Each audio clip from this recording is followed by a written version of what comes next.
सनातन और स्वराज की दिशा में डॉक्टर मोहन यादव सरकार ने एक और बड़ा फैसला लिया है।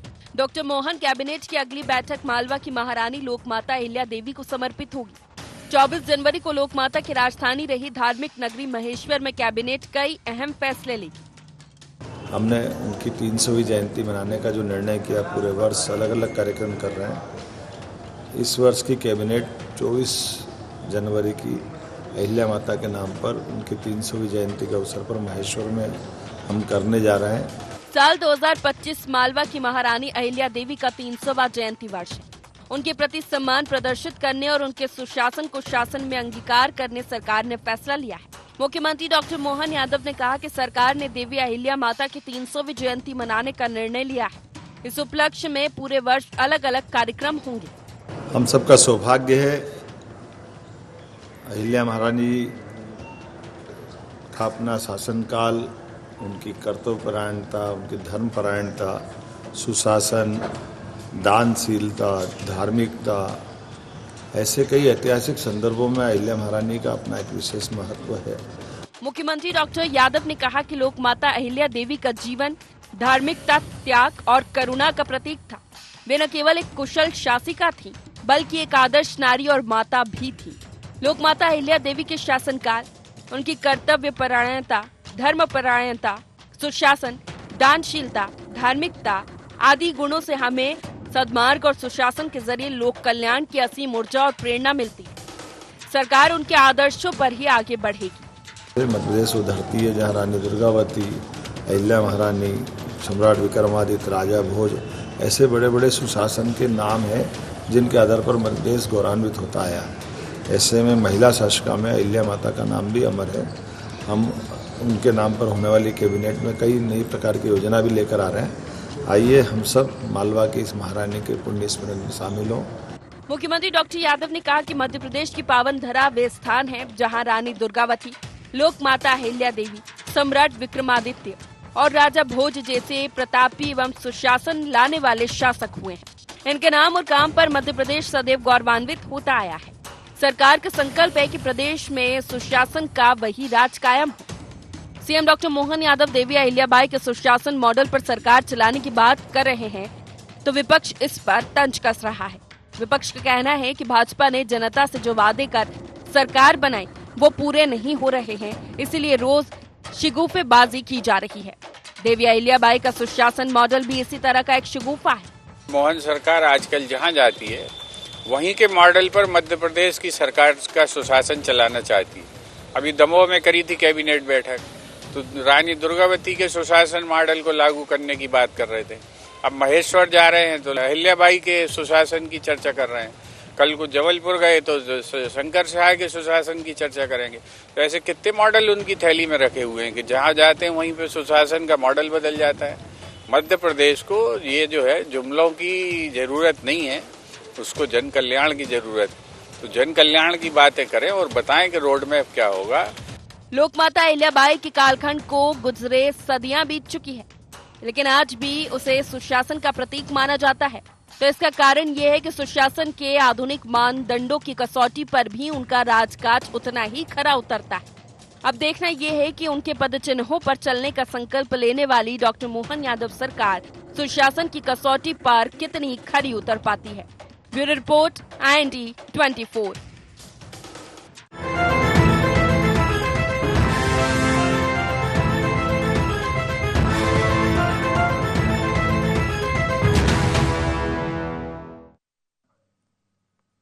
नमस्कार, स्वागत है आपका इंडिया एजेंडा देख रहे हैं आप। मैं हूं आपके साथ प्रशिता शर्मा।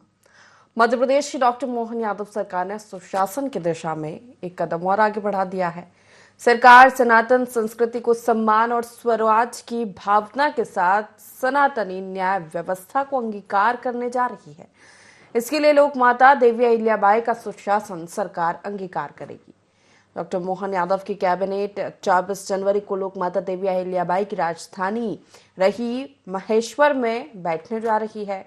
यहाँ सुशासन को लेकर कई अहम फैसले लिए जाएंगे। क्या है डॉक्टर मोहन सरकार का देवी अहिल्याबाई से प्रेरित सुशासन मॉडल और इसे कैसे देखता है विपक्ष, इसी पर आज हम बात करेंगे। लेकिन उससे पहले एजेंडा के पॉइंट्स क्या है जान लेते हैं। क्या है डॉक्टर मोहन यादव का सुशासन का संकल्प? देवी अहिल्याबाई के किस मॉडल को फॉलो करेगी सरकार? 1 साल के कार्यकाल में सुशासन के लिए उठे कौन से कदम? सरकार का सुशासन संकल्प विपक्ष को क्यों लग रहा है इवेंट? इन्हीं मुख्य सवालों के साथ चर्चा की शुरुआत करेंगे। खास पैनल जुड़ गया, परिचय आपका करा देते हैं। बीजेपी से प्रवक्ता बृजगोपाल लोया जी हमारे साथ जुड़ गए हैं। कांग्रेस से प्रवक्ता केदार सिरोही जी हमारे साथ जुड़ रहे हैं चर्चा में, और वरिष्ठ पत्रकार रमेश शर्मा जी हमारे साथ जुड़ गए हैं। तीनों का बहुत स्वागत है। बृजगोपाल जी, शुरुआत आप ही से करना चाहूंगी। महेश्वर में 22 साल बाद ये बैठक हो रही है कैबिनेट की। 2003 में जब उमा भारती मुख्यमंत्री थी तब महेश्वर में बैठक हुई थी। अब फिर बैठक होने जा रही है। इस बार सरकार का संकल्प है सुशासन।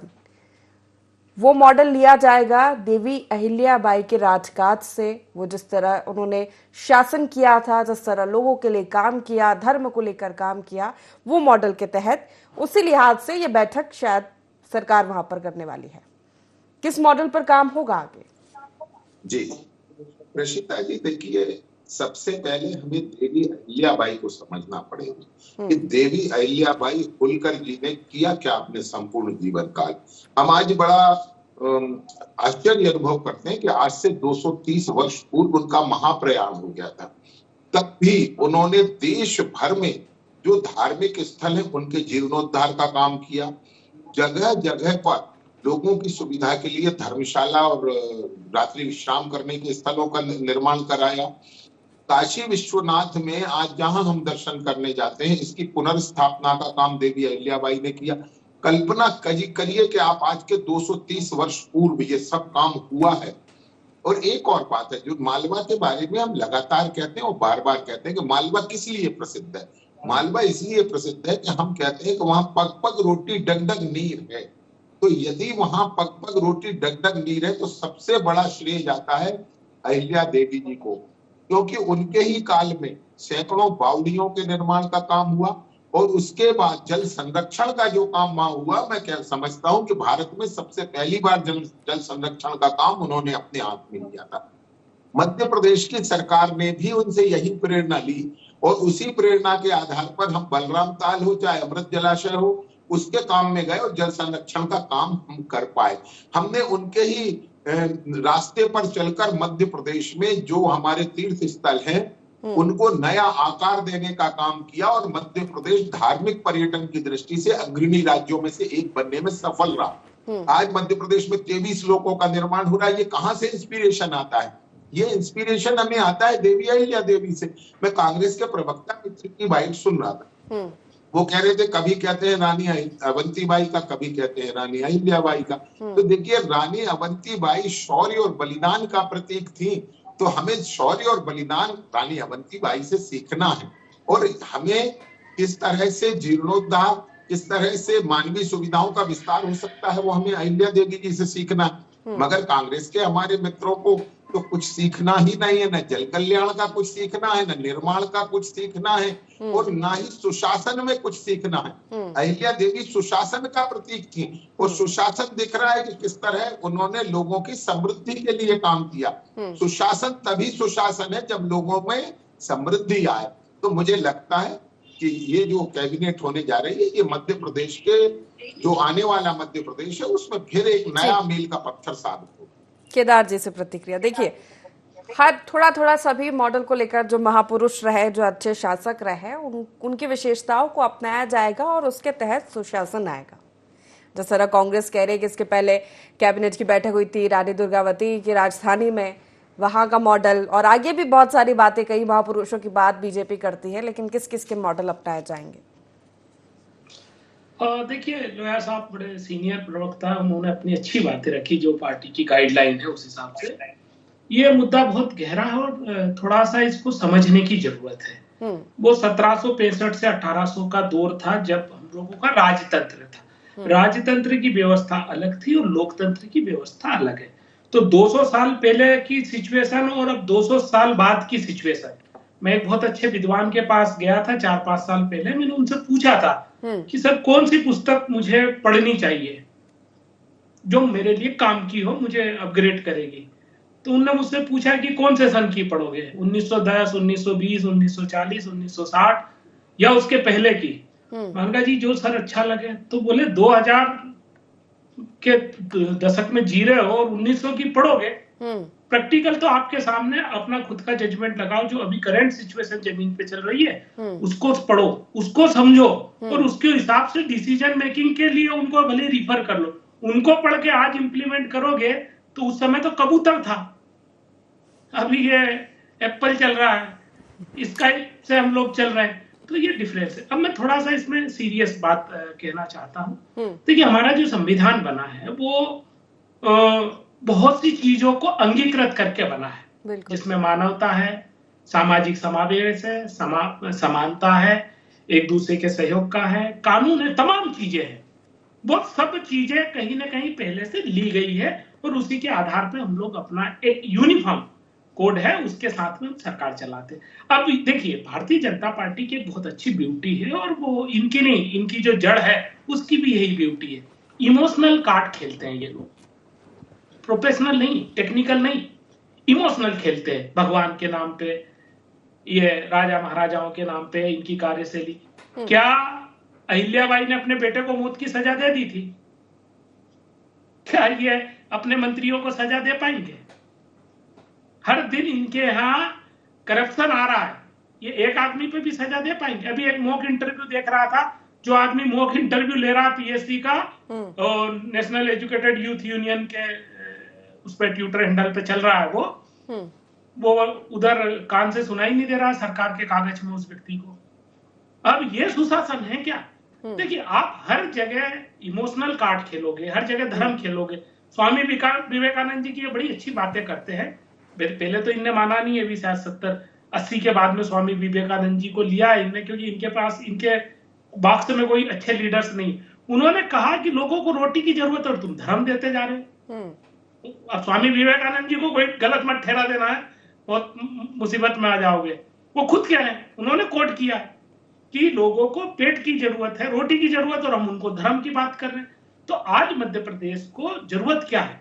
सुशासन की जरूरत। हम चाहते हैं अवंतिका बाई का जो है वो लो, तो आपका जो कानून बना है, अभी आपने पुलिस के एक्ट में भी बदलाव किया है, ये तो शायद अमित शाह जी के रेजिम में ही हुआ है। तो उनने, मुझे लगता है कि रानी दुर्गावती जी को भी लिया होगा, लक्ष्मीबाई को भी लिया होगा, तात्या तोपे को भी लिया होगा, और अशोक के भी लिए होंगे, सिकंदर और जो दूसरे लोग आए उनकी अच्छाई बुराई उससे भी लिया होगा, और अपने अनुभव को भी लिया होगा, क्योंकि वो तो खुद भी जेल होके आए हैं, तो उनको तो मालूम ही है कि कैसे कानून की व्यवस्था, किस तरह की पुलिस और क्या क्या तकलीफें आती, उनने सब कुछ सही है। तो सवाल यहाँ आता है बहन कि आप कहीं भी जा रहे हो, आप वैसे भी हम डाइवर्सिफाई, अच्छी बात है, वहां आप इमोशनल बात कर सकते हो, ये दिखाने के लिए, वहां के लोगों का सेंटीमेंट जोड़ने के लिए, पर टेक्निकल तो आपको बताना पड़ेगा कि रुपया की वैल्यू ये है। आपको बताना पड़ेगा कि पेट्रोल और डीजल जो है उस पर टैक्स ये है।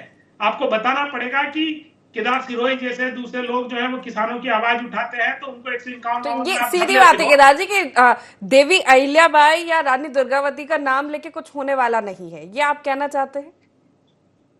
उनके कदम पे चलते कहाँ, ये जो कहते हैं वो करते कहाँ है? हाँ। इनकी तो डिक्शनरी यहीं से शुरू होती है, जो कहते हैं वो करना नहीं है। ये तो झूठ का संसार। अभी राष्ट्रवाद की बात करते हैं, ठीक है। छोटा सा जवाब लो यार जी, फिर रमेश जी का रुख करूंगी। छोटा सा जवाब मुझे कहनी, केदार जी ने अपनी बात यहाँ से शुरू करी थी कि हम सन 2000 बाद की किताब पढ़ेंगे। उन्हें किसी ने ऐसा बताया, और अभी भी कोट कर रहे हैं आज के 130 वर्ष पहले विवेकानंद जी का दिया हुआ भाषण, उन्हें ही कोट करना पड़ रहा है। मैं फिर से कहता हूँ, सत्य कभी बासी नहीं होता, सत्य कभी पुराना नहीं होता। केदार जी, मातृ देवो भव, पितृ देवो भव, अनादिकाल से हम कह रहे हैं, वो बदल नहीं गया आज सत्य, और जिनके लिए ये सत्य बदल गया है उन पर ही मैं ये बात तो सही है ना कि हम अपने बुजुर्गों से सीखते हैं और फिर आगे की चीजों को अपना के ही उसमें आधुनिकरण किया जाता है।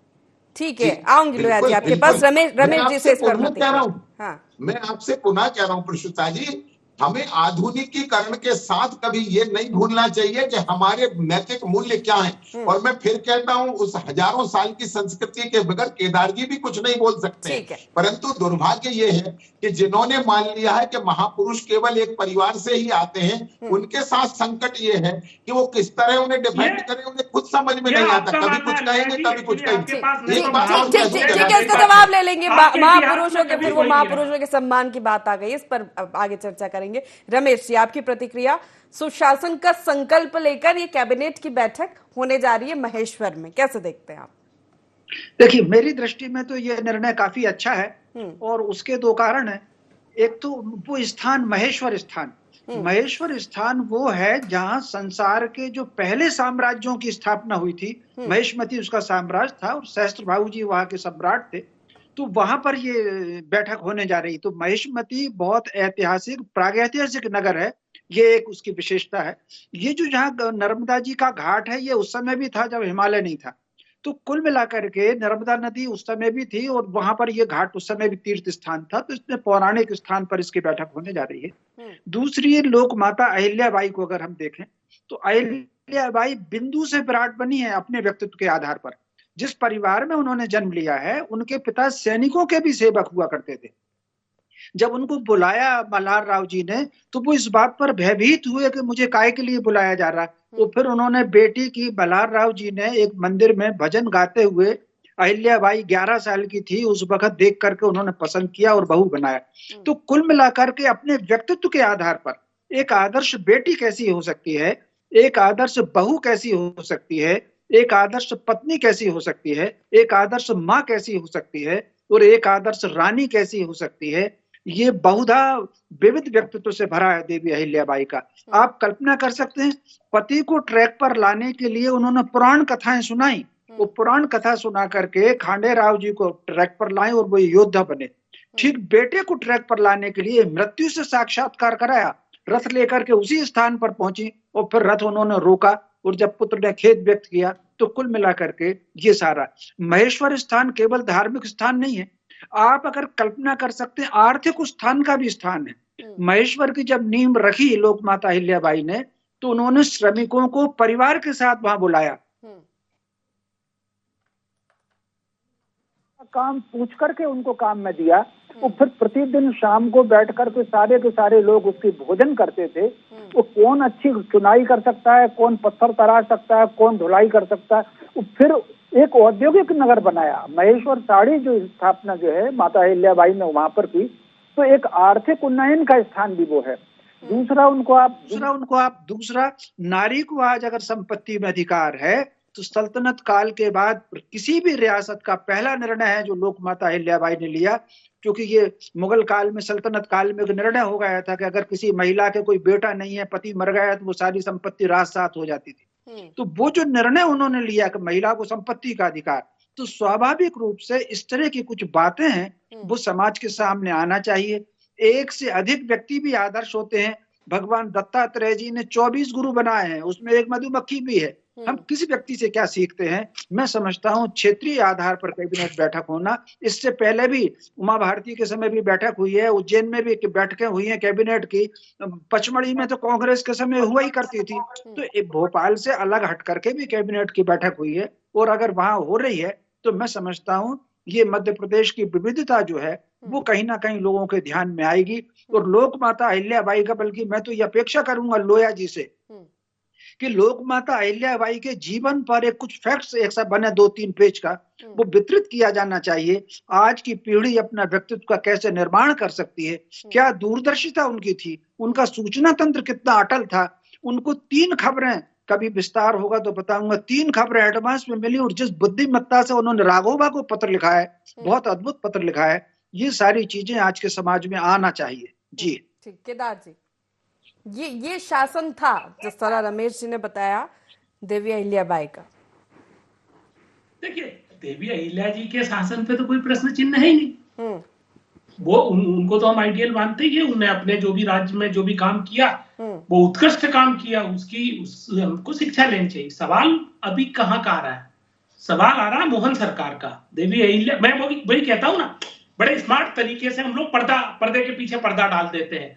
जो चेहरा सामने आना चाहिए उस चेहरे पे हम लोग बात ही नहीं करते हैं। ये हमारे यहाँ की ब्यूटी हो गई है आज की तारीख में। सवाल मोहन सरकार का है, 52 किलो सोना पकड़ाता है, उस सुशासन का बात है। क्या 1 साल से सुशासन नहीं है मध्य प्रदेश में? या 60 साल के लोकतंत्र में, 70 साल के लोकतंत्र में मतलब सुशासन नहीं था? 20 साल से सुशासन नहीं था?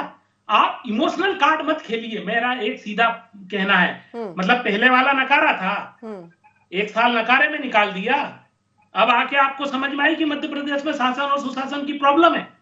देखिए, ये मैं 2 चीज को बहुत बेसिक चीज से समझता हूं। एक तो ये इमोशनल है, जैसा भी एक बाबा जी आए ना आजकल, बागेश्वर जी का पत्ता काट के एक नए अभय सिंह जाट है, वो IIT के बाबा आ गए आजकल, अभी कुंभ में उन्हीं का ही जलवा चल रहा है। देखिए, ये इमोशनल चीजें हो गई है। टेक्निकल ये है कि आज हमारी सड़कें कैसी है, सड़कों में प्रॉब्लम क्या है। अभी मेरे हरदा के 2 गाड़ियां रीवा के पास में, उनके वो नीचे के टूट गई है पानी पंचा से, रोड खराब है, कुंभ जा रहे थे, रोड की प्रॉब्लम है, अस्पताल की प्रॉब्लम है। आप महेश्वर में मीटिंग लेने के बाद में क्या मालवा निमाड़ की जो स्वास्थ्य व्यवस्था उस पर बातचीत हो जाएगी, वो रिजॉल्व हो जाएगी। जो वहां के किसानों को अभी प्रॉब्लम आ रही है उस पर बात होगी। जो 2700 रुपया का बात किया है, गेहूं का वादा किया है, वो आप 2425 रुपया दे रहे हो और अभी बोनस का क्लियर नहीं किया है। आप खरीदी 1 अप्रैल से करोगे, गेहूं आ जाएगा फरवरी में। बात इमोशनल नहीं, आप बात फैक्ट पे करिए। ये बहुत सुन ली हमने कहानियां राजा की, धर्म की, ये इनकी न्यू भी हम जानते हैं ना कब थी, कैसी थी।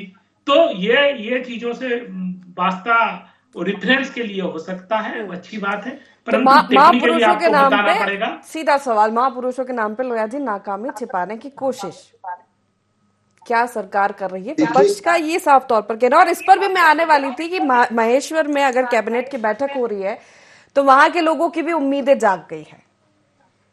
देवी अहिल्याबाई के शासन में वो औद्योगिक नगरी थी, लेकिन वहां पर रोजगार के लिए लोग अभी परेशान हो रहे, जिला बनने की मांग की जा रही, तमाम समस्याएं वहां कर। जी, क्या मैं आपसे एक निवेदन कर रहा हूं, क्या भारतीय जनता पार्टी ने कभी ये घोषणा की है क्या कि हमने आदर्श राज्य स्थापित कर लिया?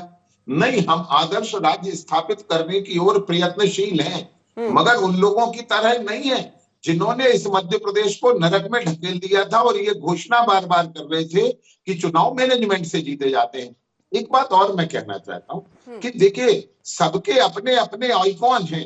किन्हीं का आइकॉन ये है कि वो पार्टी चीन की कम्युनिस्ट पार्टी के साथ MOU करती है और चीन जैसा विकास करना चाहती है, कम्युनिस्ट पार्टी जैसा, वो भी चोरी चुपके। एक बात देखिए केदार जी, मैं आपके बीच में नहीं बोलता, तो आपको इस बात का ध्यान रखना है। हाँ, नहीं बोलेंगे लोया जी। दूसरी बात, कांग्रेस पार्टी जो हम पर लगातार आरोप लगाने की कोशिश करती है, कि कहीं ऐसा तो नहीं जो आरोप आप राजनीतिक रूप से भारतीय जनता पार्टी पर लगा रहे हैं कि इनसे मध्य प्रदेश भी बदनाम होता है।